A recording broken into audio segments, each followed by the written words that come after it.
दोस्तों, राजनीति के अंदर कुछ भी हो सकता है, ये तो हम सभी ने सुना है, लेकिन राजनीति के अंदर ये भी हो सकता है, शायद ये कभी किसी ने सोचा नहीं था।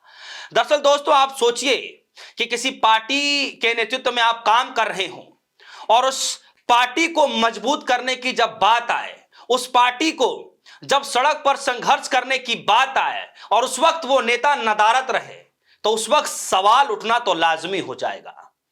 दरअसल दोस्तों, ये सवाल किसी और से नहीं बल्कि आम आदमी पार्टी के राज्यसभा सांसद राघव चड्ढा से पूछा जा रहा है। दरअसल दोस्तों, हाल ही के दिनों में आम आदमी पार्टी ने बड़ा निर्णय लेते हुए राघव चड्ढा पर एक्शन ले लिया। और एक्शन क्या लिया, यह मुझे बताने की जरूरत नहीं, आप सभी को पता है कि क्या एक्शन राज्यसभा के अंदर लिया गया। बोलने से मना कर दिया गया कि इनको ना बोलने दिया जाए। दरअसल अरविंद केजरीवाल जेल जा रहे थे, जेल चले भी गए, तब भी इन्होंने एक ट्वीट तक नहीं किया। आम आदमी पार्टी सड़कों पर संघर्ष कर रही थी। आतिशी, सौरभ भारद्वाज, संजय सिंह, तमाम बड़े नेता सड़कों पर संघर्ष कर रहे थे। उस वक्त भी राघव चड्ढा नजर नहीं आए। अरविंद केजरीवाल जेल चले गए, सबने ट्वीट किया, सबने विरोध प्रदर्शन किया, लेकिन एक बार भी राघव चड्ढा ने ना ही ट्वीट किया, ना ही कुछ कहा। यह कहा गया कि अपनी आंखों के इलाज के लिए लंदन चले गए थे साहब। एक शब्द तब भी नहीं कहा। जनता के लिए जो पार्टी का कर्तव्य होता है, उसकी आवाज भी सदन के अंदर उठनी चाहिए, लेकिन शायद राघव चड्ढा वो आवाज बना नहीं पा रहे थे, वो आवाज उठा नहीं रहे थे जो पार्टी की गाइडलाइन थी। और दोस्तों, यही हुआ कि राघव चड्ढा चाय, समोसे, ब्रेड पकौड़े और पता नहीं रिचार्ज जैसे मसलों को लेकर के भी बोलते रहे, लेकिन सीसी ज्ञानेश कुमार के खिलाफ जब सिग्नेचर करने की बात आई, तब साहब ने सिग्नेचर नहीं किया। देश के अंदर तमाम मसले रहे, तब राघव चड्ढा ने बोलने का काम नहीं किया। बीजेपी सरकार को लेकर के एक शब्द नहीं बोला जाता इनसे। दरअसल ये मैं नहीं कह रहा, अब तो ये सब आम आदमी पार्टी के सांसद, बड़े बड़े नेता, भगवंत मान, अरविंद केजरीवाल, अनुराग जांडा, आतिशी, सब उस बात को कहते हुए अब नजर आ रहे। वीडियो इत्मीनान से सुनिएगा, एक एक व्यक्ति की, एक एक नेता की वीडियो बड़े इत्मीनान से सुनाऊंगा, लेकिन आप समझिए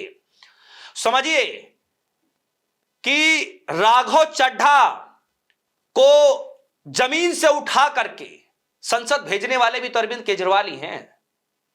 तो फिर राघव चड्ढा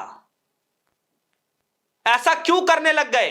अचानक एकाएक ऐसा क्या हो गया कि राघव चड्ढा ना बीजेपी को बोलते हैं, ना ही आम आदमी पार्टी के शब्दों को कहते हैं, ना मोदी जी को लेकर कुछ बोलते हैं, ना अमित शाह जी को लेकर के कुछ बोलते हैं, ना बीजेपी पार्टी को लेकर के बोलते हैं, ना ज्ञानेश कुमार को लेकर के बोलते हैं, कुछ नहीं। जबकि सभी विपक्षी पार्टियां और उनके सांसद जब भी विरोध करते हैं वो एक साथ करते हैं, लेकिन तभी भी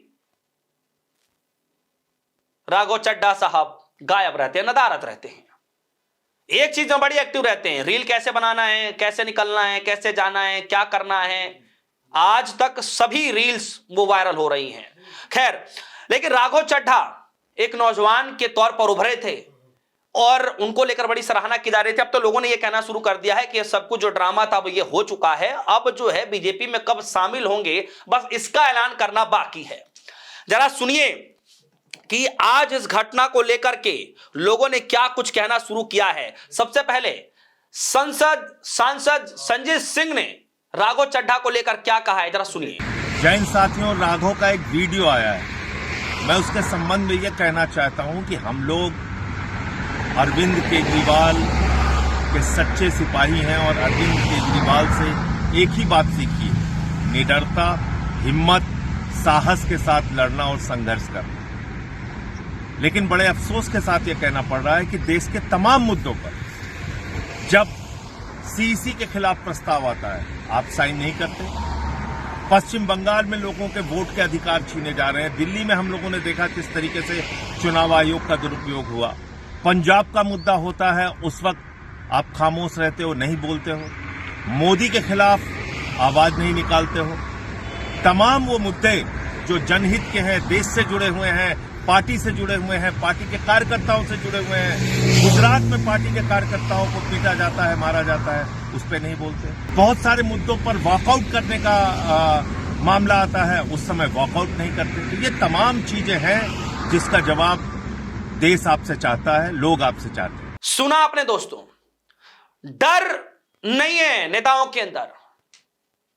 आम आदमी पार्टी ने कहा कि हमारे कार्यकर्ताओं के अंदर, नेताओं के अंदर डर नहीं है।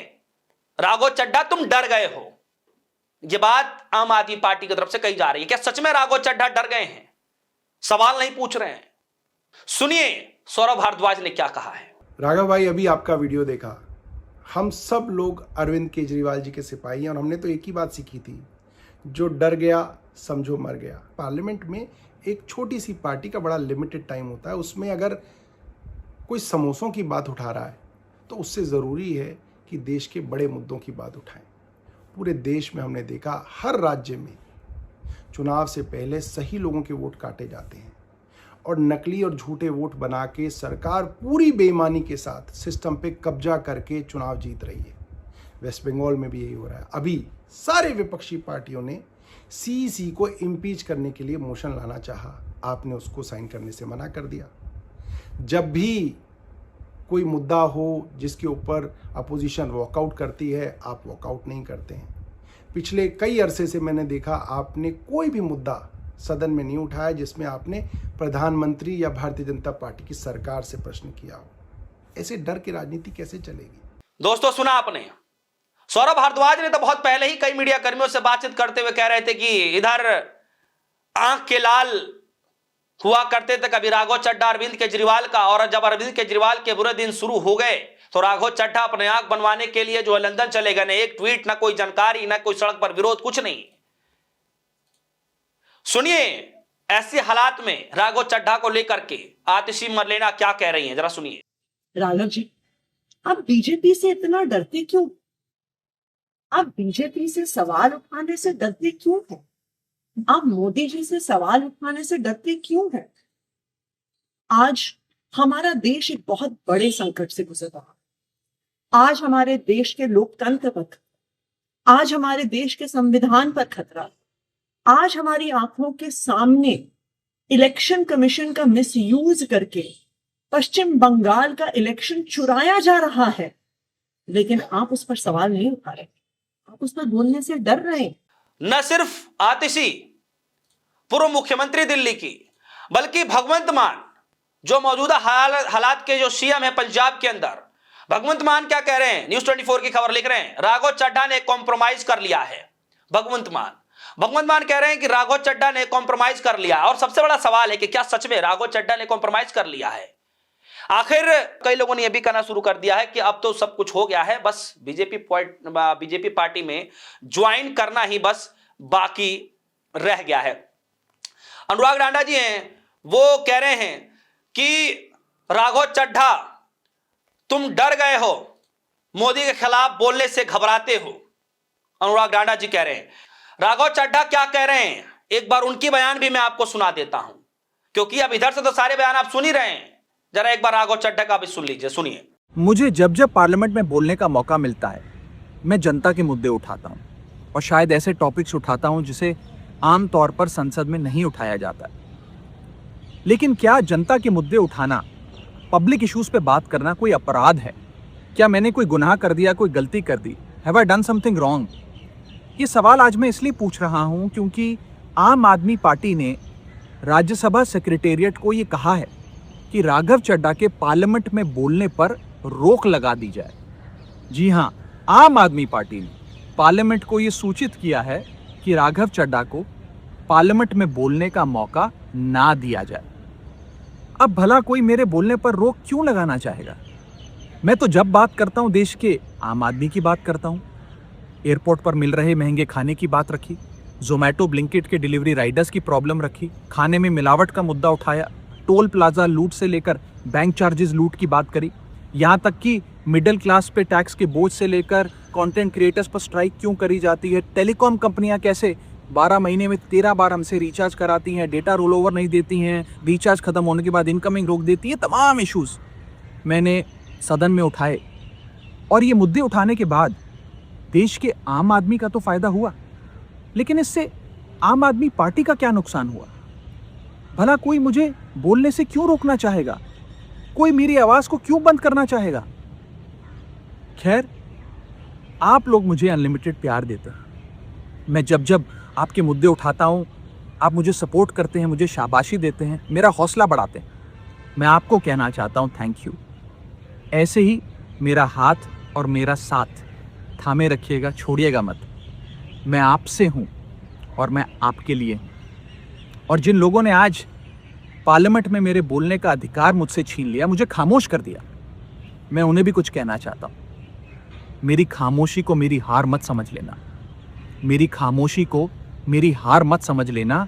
मैं वो दरिया हूं जो वक्त आने पर सैलाब बनता है। दोस्तों, सुना आपने, राघव चड्ढा कह रहे हैं कि मैं खामोश नहीं हुआ हूं, मुझे चुप कराया गया है, लेकिन मैं चुप रहूंगा नहीं, हार नहीं माना हूं। इस तरीके की बातें राघव चड्ढा कह रहे हैं। और मैं आपको बता दूं कि सोशल मीडिया प्लेटफॉर्म पर बहुत पहले से यह खबर चलनी शुरू हो गई कि आखिर आम आदमी पार्टी के सांसद क्या जो है राघव चड्ढा को किनारे किया जा रहा है। इतना सॉफ्ट कॉर्नर क्यों रखते हैं राघव चड्ढा? भारतीय जनता पार्टी के खिलाफ एक शब्द बोलते नहीं है, मोदी जी के खिलाफ एक शब्द नहीं बोलते हैं, गृह मंत्री अमित शाह के खिलाफ एक शब्द नहीं बोलते, ज्ञानेश कुमार के खिलाफ एक शब्द नहीं बोलते हैं, इधर जो है विपक्षी पार्टियों के मसले पर कुछ नहीं बोलते हैं। तो फिर किसके लिए काम कर रहे हैं? यह सवाल तो आम आदमी पार्टी पूछ रही है। तो क्या डर गए हैं? और क्या डर का ही नतीजा है कि एक भी आम आदमी पार्टी के प्रोग्राम में नहीं हिस्सा लेना, नहीं विरोध प्रदर्शन में सम्मिलित होना, नहीं उस मसले को सदन के अंदर उठाना? तो मजबूरी ऐसी क्या? दोस्तों, इस खबर को लेकर आपकी क्या राय है? क्या सच में लगता है कि राघव चड्ढा ने आम आदमी पार्टी के साथ गलत किया है? हालांकि अरविंद केजरीवाल बहुत मजबूत इरादे के नेता माने जाते हैं। मुसीबतें आती हैं और मुसीबतों के बाद जब वो उभरते हैं तो फिर नए अंदाज में नजर आते हैं। हाल ही के दिनों में वो जेल से बाहर निकले, दुनिया ने उनके लिए ट्वीट किया, सबने उनको बधाई दी, देश भर से बधाइयां मिली।